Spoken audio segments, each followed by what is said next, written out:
momento. E nós vamos estudar a palavra de Deus nesta manhã. Vamos dar prosseguimento aqui na exposição da segunda carta de Pedro. Nós vamos hoje do versículo 19 até o versículo 21. O tema principal dessa mensagem é sobre esse maior milagre que Deus fez em nós. Um dia Deus nos tirou das trevas e nos levou para a luz. Vamos falar sobre isso nessa manhã. Segunda carta de Pedro, capítulo 1, nós vamos ler a partir do versículo 19.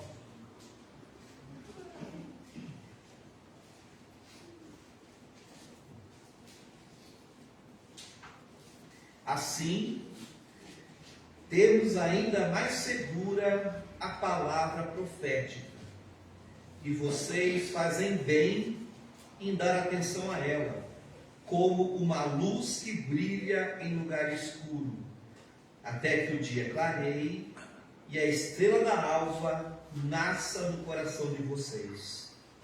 Primeiramente, porém, saibam que nenhuma profecia da Escritura provém de interpretação pessoal, porque nunca, jamais, qualquer profecia foi dada por vontade humana. Entretanto, homens falaram da parte de Deus, movidos pelo Espírito Santo. Vamos orar. Abençoe, Senhor, a tua palavra mais uma vez. E assim como o Senhor brilhou a tua luz no nosso coração, iluminou o nosso coração, se tiver aqui entre nós ainda pessoas que ainda estão nas trevas, que essa seja a manhã do milagre. Que seja essa manhã que o Senhor conduza essa pessoa para o reino da luz do Senhor Jesus. É o que pedimos, no nome de Jesus. Amém. Irmãos, nesses versículos que estamos lendo aqui, conforme vimos, como estamos vendo no ano passado, o apóstolo Pedro está fazendo uma defesa. O que é que Pedro está defendendo? Ele está defendendo que Jesus é real, é verdadeiro. Está dizendo que a história de Cristo não é uma fábula, não é uma história da carochinha que alguém inventou. Porque fábula, nós vimos no domingo passado, fábula conta a história de deuses que ninguém nunca viu. Deuses que só existem na cabeça da pessoa. Jesus não é uma fábula. Jesus não é alguém que está só na cabeça das pessoas. Jesus é real. E Pedro lembrou a nós. Teve um dia que estava eu, Tiago e João, nós subimos no alto da montanha e Jesus foi transfigurado. O rosto de Jesus começou a transmitir, irradiar a glória de Deus. Então Pedro diz: Jesus é real. Nós convivemos 3 anos com Jesus, nós tocamos em Jesus, nós somos tocados por Jesus e vimos a glória de Jesus no alto daquela montanha. Mas alguém vai dizer: mas Pedro, como é que você vai provar para a gente que você viu a glória de Jesus?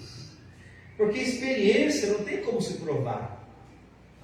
Se algum irmão chegar aqui e diz: olha, essa semana Jesus apareceu na minha casa, Jesus sentou no meu sofá, conversei com ele. Prove que você viu Jesus pessoalmente, porque experiência não tem como provar. Então Pedro aqui vai dizer o seguinte: se vocês não quiserem acreditar na minha experiência, acreditem na Escritura. Por isso que no versículo 19 ele diz: temos ainda mais segura a palavra profética. A palavra profética é mais segura do que eu contar a minha experiência. O que é a palavra profética? A palavra profética é o que está escrito. É Escritura. A palavra profética é o Antigo Testamento, mais as cartas do Novo Testamento que já estavam sendo escritas. Pedro está dizendo: se vocês não quiserem acreditar na minha palavra, na minha experiência, no meu testemunho, acreditem naquilo que está escrito. Pedro vai dizer: Jesus é real, não porque eu estou dizendo que ele é real. Jesus é real e verdadeiro, porque todo o Antigo Testamento fala de Jesus. Jesus está presente em todo o Antigo Testamento. Por exemplo, o primeiro momento em que Jesus aparece é lá no Éden. Depois que os nossos pais desobedeceram a Deus, Deus aparece. O que Deus diz para a serpente? Porém inimizade entre você, serpente, e a mulher, entre a tua descendência e o descendente dela. Este lhe ferirá a cabeça e você lhe ferirá o calcanhar. O que Deus está dizendo? Jesus viria para esmagar a cabeça de Satanás. Só que apesar de Jesus esmagar a cabeça de Satanás, o que Satanás faria com Jesus? Feriria o calcanhar. Então o que Deus está dizendo? O Messias vai esmagar o diabo, sim, mas o Messias seria um homem de dor. Jesus sofreria. Então, quando as pessoas viram Jesus sofrendo, não deveriam assustar com aquilo, porque lá no Jardim do Éden, Deus disse que Jesus sofreria ao esmagar a cabeça de Satanás. A Bíblia diz também até onde Jesus nasceria. O profeta Miqueias, no capítulo 5, 2, diz: e você, Belém Efrata, que é pequena demais para figurar como grupo de milhares de Judá, de você me sairá aquele que há de reinar em Israel, e cujas origens são desde os tempos antigos, desde os dias da eternidade. A Bíblia diz que Jesus nasceria numa cidade pequena. Jesus não nasceria numa metrópole, nasceria numa cidade pequena, Belém Efrata. Só que esse mesmo versículo diz que esse Jesus, que esse Messias, não seria alguém comum. O que o texto diz? As origens deste que há de nascer em Belém são desde os tempos antigos, desde os dias da eternidade, dizendo que o Messias seria alguém eterno. Jesus não seria um judeu normal, 100% humano. Ele seria 100% humano, mas seria 100% Deus. Então olha como que a Bíblia falava de Jesus. Nasceria em Belém, mas ele seria alguém eterno. Aí Jesus disse para as pessoas: antes que Abraão existisse, eu sou. Aí ficaram escandalizados. Mas já estava aqui em Miqueias. Jesus era eterno, sempre existiu e sempre existirá. E que Jesus ia nascer de uma virgem. Isaías 7,14. Portanto, o Senhor mesmo lhes dará um sinal. Eis que a virgem conceberá e dará à luz um filho, ele chamará Emanuel. A Bíblia diz que Jesus nasceria de uma virgem, sem a participação de um pai biológico. Jesus seria gerado pelo Espírito Santo. Mas as pessoas mudam, não. O texto está falando que é uma virgem, literalmente. É uma jovem. Meus irmãos, no hebraico tem palavra para jovem. Tem palavra para mocinha, mas aqui usou virgem. Jesus nasceria de um modo sobrenatural. E o sofrimento de Jesus, em Isaías 53, versículo 5, Isaías 53, versículo 5, mas ele foi transpassado por causa das nossas transgressões, e esmagado por causa do quê? Das nossas iniquidades. Então, a Bíblia deixou claro que Jesus seria castigado não porque ele errou. Jesus não seria castigado pela sua própria iniquidade, mas ele seria castigado pela nossa iniquidade. E Isaías 53:5 diz também que pelas suas feridas fomos sarados. Se Jesus não tivesse se ferido, se Jesus não tivesse oferecido como sacrifício, não haveria salvação para nós. Jesus, ele precisou se ferir, precisou ser esmagado, ele precisou ser moído para que nós pudéssemos ser sarados. E a Bíblia fala também até da volta de Jesus. O Antigo Testamento fala da segunda vinda de Jesus. Zacarias 12:10.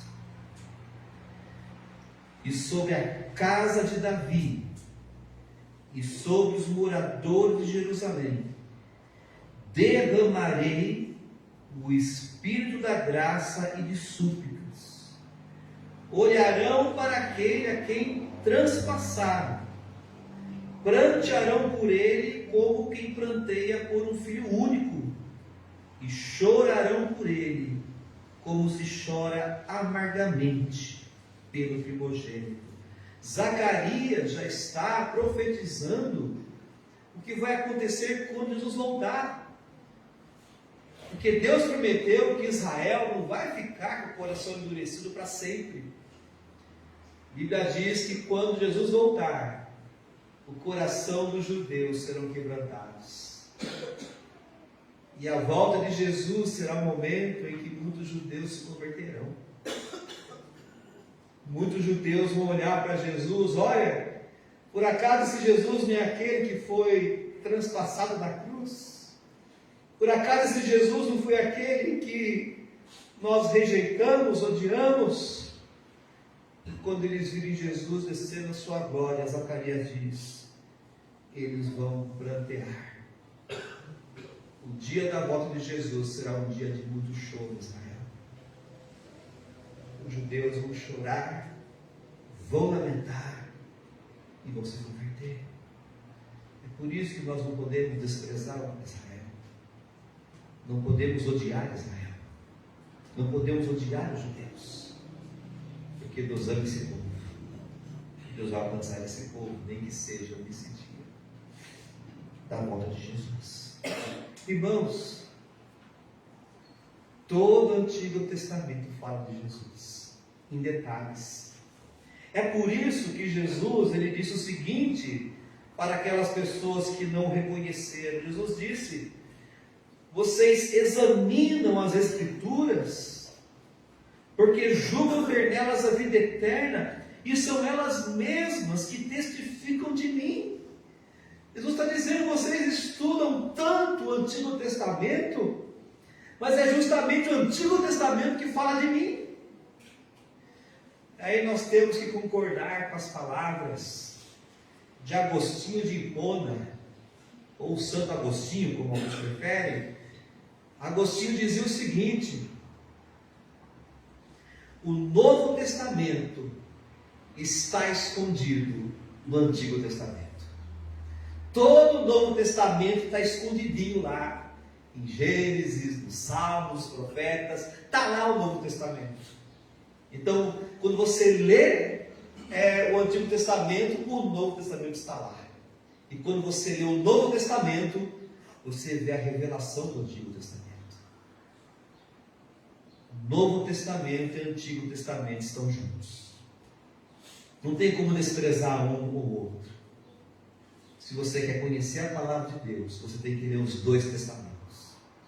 Você tem que ler o Antigo Testamento e tem que ler o Novo Testamento. Não pode ler apenas o Novo e não pode ler apenas o Antigo. Nós temos que ler o Antigo Testamento junto com o Novo Testamento. Nós podemos, talvez, num dia lermos o Antigo, no outro dia lermos o Novo, ou você lê um livro do Antigo Testamento, depois você lê um livro do Novo Testamento, mas nós temos que ler os dois testamentos para compreendermos o Senhor. Por isso que no versículo 19, Pedro diz: vocês fazem bem em dar atenção à Escritura, à palavra profética. Nós temos que dar atenção à palavra escrita. Nada substitui a palavra escrita. Precisamos dar atenção à Bíblia. Precisamos dar mais atenção à leitura da palavra de Deus em casa. Precisamos ensinar nossos filhos a lerem a Bíblia. Nossos filhos precisam aprender que o livro mais importante que eles têm que ler é a Bíblia. Nossos filhos eles têm que aprender que qual é o maior propósito que nossos filhos aprenderam a ler e escrever na escola. O maior propósito dos nossos filhos terem aprendido a ler é para que eles possam ler a Escritura, porque é o livro mais importante. Pedro diz: vocês farão bem em dar atenção à palavra de Deus. E ele diz também no versículo 19 que a palavra de Deus é uma luz que brilha no escuro. A palavra de Deus é como uma lanterna que está brilhando num lugar escuro. Que lugar escuro é esse que a Bíblia está brilhando? Esse lugar escuro é o mundo. O mundo em que vivemos está no escuro. O mundo em que vivemos está nas trevas. Como assim? Uma pessoa que está nas trevas, uma pessoa que está no escuro, ela não sabe para onde está indo. Quem está no escuro não sabe de onde está vindo e não sabe para onde está indo. Assim é as pessoas deste mundo. As pessoas do mundo não sabem por que estão aqui. As pessoas do mundo não sabem por que elas nasceram. E as pessoas do mundo não sabem qual é o propósito de suas vidas. Por isso que tem tanta gente aí se afundando nas drogas, na bebida. Tanta gente se afundando aí na imoralidade, na devassidão. Por isso que tem tanta gente que está afundando no trabalho. Acha que a vida deles estão aqui para trabalhar, para ganhar dinheiro. Eles não sabem o propósito de vida. E é por isso que eles ficam desesperados quando eles percebem que a vida está acabando. Somente pela palavra de Deus que nós vamos entender por que eu estou aqui. Qual é o propósito da minha vida? E é na Bíblia que eu aprendo que eu estou neste mundo para viver para Deus. Esse é o propósito. Estamos neste mundo para servir a Deus, para agradar a Deus. Esse é o propósito de vida. Estamos neste mundo para fazer tudo para a glória de Deus. Eu não estou neste mundo para estudar, trabalhar e fazer carreira. Não. Isso não é o primeiro propósito. O primeiro propósito é servir a Deus, agradar a Deus. O trabalho vem depois. Primeiro eu vivo para Deus, depois eu vou trabalhar. Primeiro eu vivo para Deus, depois eu vou estudar. Primeiro eu vivo para Deus, depois que eu vou correr atrás dos meus sonhos. O nosso primeiro propósito é vivermos para Deus, para agradar a Deus. Você está aqui para Deus porque você foi criado por Deus e foi criado para Deus. Esse é o propósito. Quem não sabe dessas coisas está no escuro ainda. Porque tem pessoas que estão na igreja, mas não estão vivendo para Deus ainda. Tem pessoas que foram batizadas, são membros da igreja, mas continuam vivendo como se Deus não existisse. Ah, você é crente? Ah, sou crente, faz 20 anos que eu sou batizado. Só que trabalha a semana inteira que nem um cavalo. Em nenhum momento abre a Bíblia, em nenhum momento ora. Está cego. Está cego. Você não entendeu ainda. Você está achando que você está aqui para trabalhar, para ganhar dinheiro. Você não está aqui para trabalhar e ganhar dinheiro. Você está aqui para viver para Deus, para agradar a Deus. Ah, você é crente? Ah, sou crente. Eu fui batizado há 30 anos atrás pelo famoso pastor fulano de tal. É uma pessoa que vive só para si. Vive como se Deus não existisse. Está nas trevas ainda. Quando é que nós sabemos que uma pessoa saiu das trevas e foi para a luz? É quando a pessoa começa a entender que ela está aqui para viver para Deus. Eu não estou aqui para realizar meu sonho. Eu não estou aqui para completar minha carreira. E tudo isso faz parte, mas o primeiro propósito, eu estou aqui para viver para Deus. E é a palavra de Deus que vai dizer isso. Só que aí tem um problema. As pessoas que estão no escuro, elas gostam do escuro. As pessoas que estão nas trevas, elas amam as trevas. Não é o que João diz aqui? A condenação é esta: a luz veio ao mundo, mas os homens amaram mais as trevas do que a luz, porque as suas obras eram más. Pois todo aquele que pratica o mal detesta a luz e não se aproxima da luz, para que as suas obras não sejam reprovadas. Sabe quando você acende a luz do quarto? Está todo mundo no escuro, né? Você acende a luz do quarto, o pessoal fica, apaga a luz, porque a luz começa a arder os olhos. Assim a palavra de Deus, ela faz arder os olhos de quem está nas trevas. E as pessoas dizem, não, apaga essa luz, tira essa luz daqui, tira Jesus de perto de mim, tira essa Bíblia de perto de mim, tire essa pregação dos meus ouvidos, porque está ardendo os meus olhos. Por que a luz de Deus arde os olhos das pessoas que estão nas trevas? João diz, elas amam o mal, elas praticam o mal. Mas que mal, né? Não sei onde está aqui a palavra mal.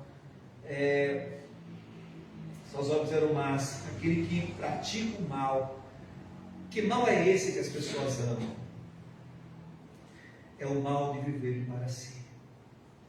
As pessoas não querem saber dessa ideia. Não, eu tenho que viver para Deus. Eu tenho que me render a Deus. Eu tenho que me render a Jesus. Não, as pessoas elas querem continuar a viver por elas mesmas. Não, eu quero fazer o que eu quero fazer o que me dá prazer, eu quero buscar minha autogratificação. Aí quando você começa a pregar a Bíblia e dizer, não, você não pode viver para você, você tem que viver para Deus. Eu não quero. É por isso que tem muita gente que, como eu disse, na igreja tem muita gente que está no escuro ainda. Quem são as pessoas que estão na igreja, mas estão nas trevas ainda? São aquelas pessoas que meramente convidaram Jesus para fazer parte da sua vida. A pessoa que diz, não, eu convidei Jesus para entrar na minha vida. A vida é minha, né? Sou eu que mando na minha vida. Ah, mas Jesus foi convidado para fazer parte da minha vida. E não é isso que às vezes ensinamos para as crianças? Meu filho, convide Jesus para entrar no seu coração. Não, isso não é o Evangelho. O Evangelho não é convidar Jesus para entrar na nossa vida. Aquele versículo de Apocalipse está errado. Não se usa aquele versículo de Apocalipse para evangelismo. Aquele versículo lá é usado para uma igreja. Para a pessoa, eu tenho que dizer, meu amigo, você tem que se render a Jesus. Você tem que parar de viver para você e viver para Jesus. Você tem que ser o Senhor da sua vida. Você não pode apenas convidar Jesus para entrar no seu coração. Não, você tem que esvaziar seu coração e se render a Jesus. Dizendo, Senhor Jesus, eu quero que o Senhor seja o Salvador e o Senhor da minha vida. É vivermos para o Senhor. Irmãos, e além das pessoas amarem o escuro, amarem as trevas, tem outro problema. O diabo faz com que as pessoas fiquem cegas. A pessoa já está no escuro e fica cego no escuro, aí o negócio complica, né? Porque você conseguir enxergar, mas está no escuro, já meio caminho andado. Agora, se já está no escuro e fica cego, aí complica. Mas é o que o diabo faz. Olha só, irmãos, Paulo fala em 2 Coríntios 4. Mas se o nosso evangelho ainda está encoberto, é para os que se perdem que está encoberto, nos quais o Deus deste mundo cegou o entendimento dos descrentes, para que não lhes resplandeça a luz do evangelho da glória de Cristo, qual é a imagem de Deus. Como que o diabo, ele cega as pessoas no mundo? Ele faz com que as pessoas não reconheçam a glória de Deus na face de Cristo. O diabo, ele vai tentar convencer as pessoas de que Jesus não é Deus, que Jesus foi apenas um revolucionário, uma pessoa de bem que existiu anos atrás. O diabo quer convencer as pessoas que Jesus foi apenas um personagem que viveu, morreu numa cruz e acabou. E o diabo tem ferramentas poderosas. O diabo, ele usa o seu professor da escola, o seu professor da faculdade. Irmãos, faculdade virou um templo religioso. Um templo religioso nas mãos de Satanás. Porque Satanás, ele tem usado as universidades para fazer essa lavagem cerebral na cabeça dos jovens, para tentar convencer os jovens de que Jesus não existiu, que Jesus não é Deus. Por isso, quando um jovem diz: olha, graças a Deus eu entrei na faculdade, olha, louvado seja Deus que você entrou na faculdade, mas agora eu vou redobrar minhas orações por você, porque lá na faculdade você vai receber uma lavagem cerebral intensa. E o diabo usa professores, usa a faculdade, ele usa o fantástico. Fica imaginando, né? Os irmãos saem do culto, aí liga no fantástico e começa a ver o reverso. Reportagens que negam a glória de Jesus, a glória de Deus. Negam a existência de Deus. É o que o diabo faz. O diabo, ele vai tentar convencer as pessoas que Jesus é um mito. Mas alguém vai dizer: mas meu professor da escola é uma pessoa com 3, 4, 5 graduações. O meu professor que está falando que Jesus não existe é um professor que tem doutorado em Harvard, né? Todo mundo gosta de falar Harvard, né? Muitos nem sabem o que é Harvard, mas fala: estou em Harvard. Mas eu vou dizer o seguinte: seu professor pode ter doutorado em Harvard, mas se ele afirma que Deus não existe, ele é um tolo. Ele pode ter quantos diplomas ele quiser, mas se ele não acredita em Deus, ele é um tolo, ele é um burro. O que diz a palavra de Deus? Qual é o princípio da sabedoria? O temor de Deus. A Bíblia diz que sábio é aquele que teme a Deus.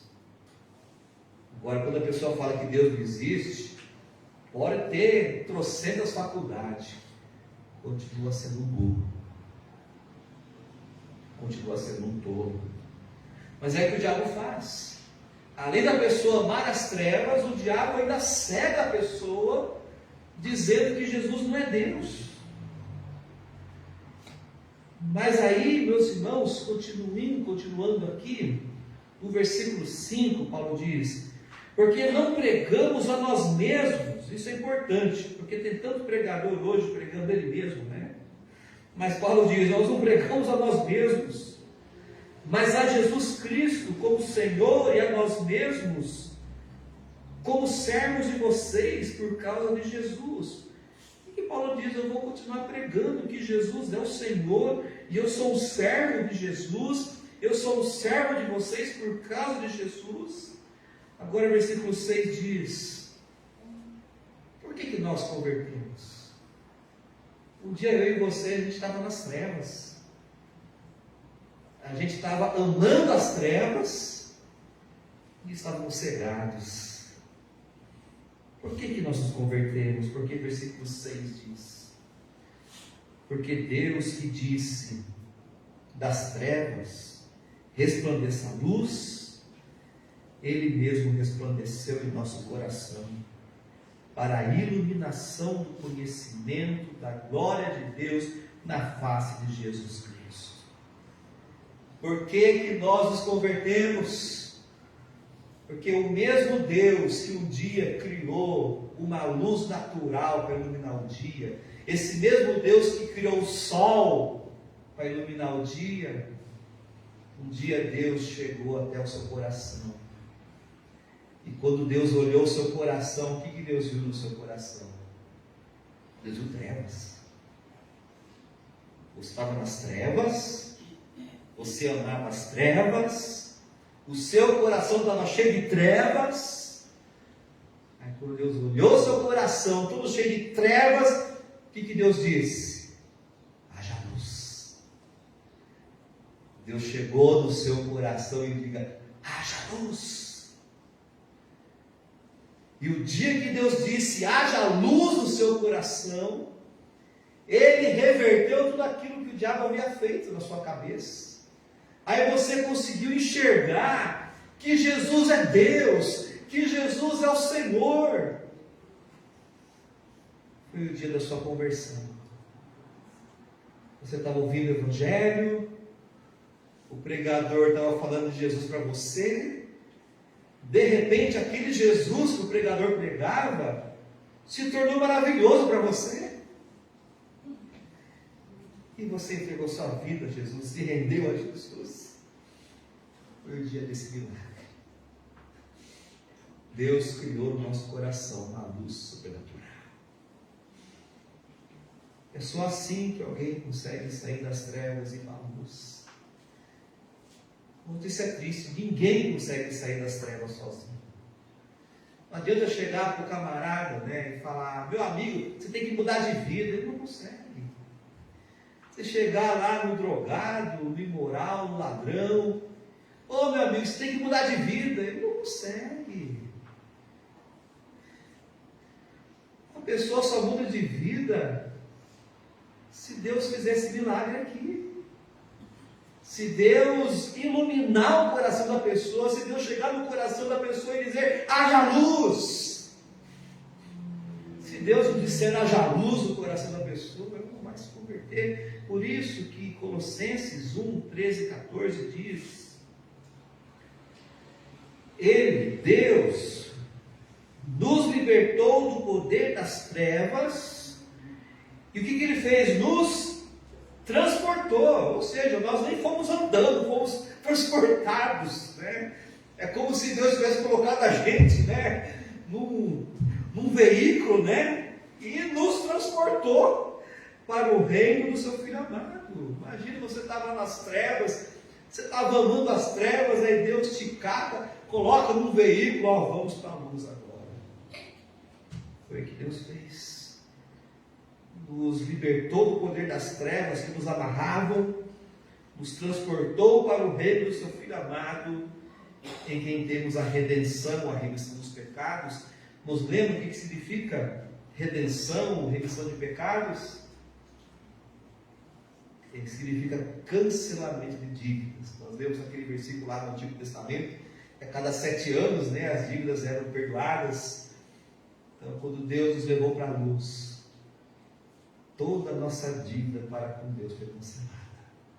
Não devemos mais nada para Deus. Esse é o milagre que Ele fez em nossa vida. Por isso que a palavra de Deus, ela é tão necessária. Porque é somente pela pregação da palavra de Deus que esse milagre acontece. Ninguém vai ser transportado das trevas para a luz, sim, num clique, né? Não. A pessoa precisa ouvir essa palavra profética, que é como uma luz. E à medida que a pessoa escuta a pregação da palavra, Deus faz esse milagre aqui. Agora, irmãos, isso traz implicações para nós. Uma vez que estamos na luz, que mudou em nossa vida? Muda tudo, porque quando vamos para a luz, Deus muda a nossa natureza. Quando eu falo que Deus muda a nossa natureza, Deus muda os nossos amores.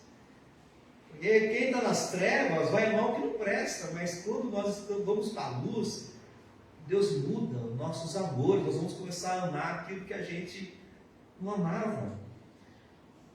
Olha, por exemplo, aqui, o próximo versículo aqui, deixa eu ver aqui, Efésios, no capítulo 5. Capítulo 5 de Efésios é um capítulo que explica em detalhes, né? Muita coisa que muda na nossa vida quando vamos para a luz. No versículo 8, a Bíblia diz: no passado vocês eram trevas, mas agora são luz no Senhor. Vivam como filhos da luz. O versículo 8 começa com a palavra porque. Porque junto significa que ele está concluindo alguma coisa, está fechando alguma coisa. Então, para eu saber como que um filho da luz vive, eu tenho que ler os versículos anteriores. Então, no versículo 1, Paulo diz: portanto, sejam imitadores de Deus como filhos amados. Quem está na luz não quer ficar imitando o que as pessoas do mundo fazem, não quer ficar imitando o que os artistas estão fazendo. Quem está na luz não fica perdendo tempo ouvindo opinião dessa gente fora, porque quem está na luz quer imitar a Deus. Versículo 2: e vivam em amor, como também Cristo nos amou e se entregou por nós como oferta e sacrifício de aroma agradável a Deus. Quem está na luz não quer mais viver para si mesmo. Quem está na luz, ela quer viver, ela transforma a sua vida como uma oferta para servir a Deus e o próximo. Versículo 3: que a imoralidade sexual e toda impureza ou avareza não sejam nem sequer mencionadas entre vós, como convém a santos. Esse tipo de conversa, esse tipo de prática é muito comum para quem está nas trevas, porque as pessoas que estão nas trevas, elas buscam apenas a sua autogratificação. Mas quem está na luz não quer mais buscar a autogratificação, ele quer agradar a Deus. Então, por isso que essas coisas, elas ficam no passado. Quem está na luz não quer mais praticar essas coisas. Versículo 4: não usem linguagem grosseira. Tem gente que às vezes diz que é crente, mas tem uma língua assim, cheia de palavrão, palavras terríveis saindo da boca. Mas para quem está na luz isso não acontece. Não usem linguagem grosseira. Não digam coisas tolas, nem indecentes, porque isso não convém. Pelo contrário, digam palavras de ação de graças. Olha como que Deus muda a boca, né? Como Deus mudou nossa boca. Nas trevas, nós abrimos a nossa boca para falar tanta bobagem, tanta besteira, tanta coisa suja. Mas quando vamos para a luz, Deus faz com que a nossa boca passe a falar palavras de ação de graças. Versículo 5: fiquem sabendo disso. Nenhuma pessoa imoral, impura ou avarenta, porque a avareza e a idolatria tem herança no reino de Cristo e de Deus. Mas quem está na luz já saiu desse lado aqui. Versículo 6: não se deixe enganar com palavras vazias, porque a ira de Deus vem sobre os filhos da desobediência por causa dessas coisas. Portanto, não participem daquilo que eles fazem. Esse versículo 6 e 7, Paulo está falando sobre pessoas da igreja que vão dizer: não tem problema nenhum, não tem problema nenhum você praticar um pouco, de moralidade, não tem problema nenhum. E Paulo diz: não se deixe enganar com palavras vazias, com palavras tolas. Você está na luz. Deus deu a você uma nova natureza. Não participe daquilo que eles fazem. Versículo 9: Porque o fruto da luz consiste em toda bondade, justiça e verdade, tratando de descobrir o que é agradável ao Senhor. Quem está na luz não fica tentando descobrir o que dá mais prazer. Quem está na luz quer descobrir o que agrada ao Senhor. Quem está na luz vai fazer aquilo que é bom, aquilo que é correto, aquilo que é verdadeiro. Ou seja, ele sabe que a mentira tem que ser escondida, mas a verdade não tem que ser escondida. Então quem está na luz não vai praticar coisas que ela vai ter que esconder, porque é coisa ruim. Versículo 11: não sejam cúmplices das obras infrutíferas das trevas, pelo contrário, tratem de reprová-las. Quem está na luz não consegue concordar com as coisas erradas. Às vezes lá no ambiente de trabalho, né?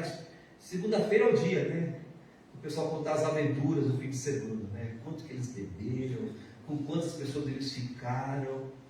Como que nós que estamos na luz vamos reagir com isso? Sai de perto, e se não der para sair de perto, não dê sorrisinho. Não, nós não temos que concordar com essas coisas, e eles têm que ver que nós não concordamos com isso. Nós temos que de alguma forma mostrar que nós não estamos de acordo. Olha, eu sou seu colega, seu amigo, mas eu não posso concordar com o que você está fazendo, porque Deus não te criou para isso. Deus te criou você para viver para Ele. E o versículo continua, versículo 12, 13: porque aquilo que eles fazem em segredo é vergonhoso até mencionar. Note bem como o mundo mudou. Antigamente as pessoas tinham vergonha de falar o que faziam. Hoje não. Hoje as pessoas usam como troféu para falar aquilo que eles fazem. Mas todas as coisas, quando reprovadas pela luz, se tornam manifestas, porque tudo que se manifesta é luz. Às vezes, meus irmãos, até a nossa presença no meio dos incrédulos vai causar neles assim do tipo, dá-me licencinha para eu preciso falar uma coisa aqui, e assim é. Versículo 14: por isso é que se diz: desperte você que está dormindo, levante-se dentre os mortos e Cristo iluminará. Portanto, tenham cuidado com a maneira que vocês vivem, e não vivam como tolos, mas como sábios, aproveitando o tempo, porque os dias são maus. Quem está na luz, ele sabe que ele tem que agradar a Deus, e ele não sabe quanto tempo tem. Então, quem está na luz, ele não fica desperdiçando o seu tempo com tolices, com coisas que não vão levar a nada. Versículo 17: por essa razão não sejam insensatos, mas procurem compreender qual é a vontade do Senhor. Versículo 18: não se embriaguem com vinho, pois isso leva à devassidão. Tem até uma cerveja com esse nome, né? Olha, como tem que o mundo, eles querem isso, né?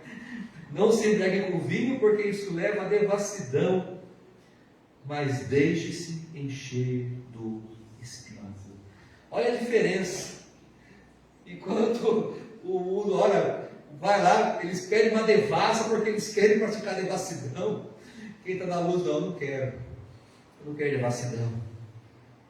Eu quero me encher do Espírito Santo, e que a minha boca seja uma boca que fale, que abre para falar salmos, hinos, cantos espirituais, cantando e louvando com o coração ao Senhor, dando sempre graças por tudo ao nosso Deus e Pai, em nome de nosso Senhor Jesus Cristo. Ao contraste, quem está nas trevas é quem está na luz. Mas por que estamos na luz? Porque um dia ouvimos a palavra e Deus nos transportou. Por isso, irmãos, nós temos que ter sabedoria. Nós não podemos concordar com aquilo que eles fazem, mas nós também não podemos ser rudes para com eles. Nós temos que amar essas pessoas que estão nas trevas e dizer: olha, eu não estou concordando com o que você está fazendo, porque Deus te criou para viver para Ele, mas eu estou orando por você, para que um dia Deus tire você dessa vida e leve você para a luz. E agora nós vamos ver nos últimos versículos aqui, versículo 20 e 21 de Pedro, por que a palavra de Deus é tão poderosa. Porque a palavra de Deus é tão poderosa para tirar uma pessoa das trevas e levar para a luz. Porque a palavra de Deus é tão poderosa para produzir essas virtudes em nós. Versículo 20, de 2 de Pedro 1, versículo 20. Primeiramente, porém, saibam que nenhuma profecia da Escritura provém de interpretação pessoal, porque nunca jamais qualquer profecia foi dada por vontade humana. Entretanto, homens falaram da parte de Deus, movidos pelo Espírito Santo. O que está dizendo? Nenhum versículo está aqui na Bíblia porque alguém quis escrever. E no momento Paulo pensou, eu estou à toa, então acho que eu vou escrever uma carta aqui. Não. Moisés também não ficou, eu estou com tempo livre, eu vou escrever um pouco da Bíblia. Davi no trono sentado, eu estou com tempo livre, eu vou escrever alguns salmos. Não é isso que a Bíblia diz, porque a Bíblia diz no versículo 21, que nenhum versículo, nenhuma passagem da Bíblia foi dada por vontade humana, mas os homens que escreveram foram movidos pelo Espírito Santo. É o Espírito Santo que movia Paulo a escrever. É o Espírito Santo que movia Davi a escrever os salmos. É o Espírito Santo que movia Josué a escrever o livro de Josué. É o Espírito Santo que moveu Isaías para escrever Isaías. Todos os versículos que estão aqui são obra do Espírito Santo. As Escrituras, elas são a revelação de Deus a nós. As Escrituras não é uma explicação dada pelo homem. A Escritura vem de cima para baixo.